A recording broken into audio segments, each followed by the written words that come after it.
వాళ్ళకైనా టాలెంట్ ఉండేది. First point, మాకు లేదా టాలెంట్. మేము లాస్ట్ 4 yearsగా ఈ సైంటిఫిక్ ఎక్స్పో నిర్వహించినప్పుడు దాదాపు 65% ఆఫ్ ప్రాజెక్ట్స్ గవర్నమెంట్ స్కూల్స్ ఉంటే వస్తాయి.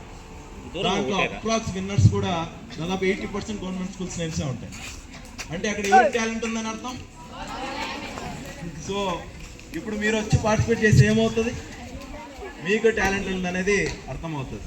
సో మా మెయిన్ గోల్ ఏం లేదమ్మా, ప్రైవేట్, కార్పొరేట్, గవర్నమెంట్ అందరినీ ఒకే ప్లాట్ఫామ్ మీదకి తెచ్చి వాళ్ళలో ఉండే జెన్యూన్ టాలెంట్ బయటకు తీయాలనేది మా ఒక మెయిన్ థీమ్. సో దీనికోసమే మేము కృషి చేస్తాం, దీనికోసమే ఇన్ని యాక్టివిటీస్ నిర్వహిస్తాం. స్పోర్ట్స్ మీట్ కావచ్చు, కల్చరల్ యాక్టివిటీ కావచ్చు. మీలో టాలెంట్ ఉందా, దాన్ని సపోర్ట్ చేస్తాం.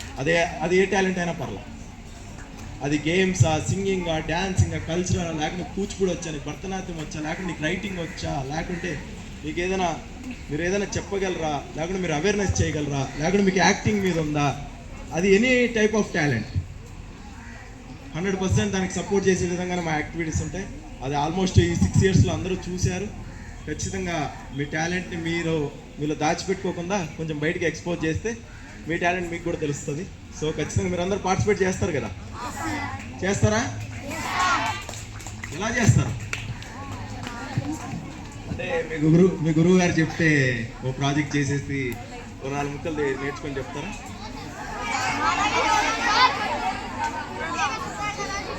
మీరే చేస్తారా?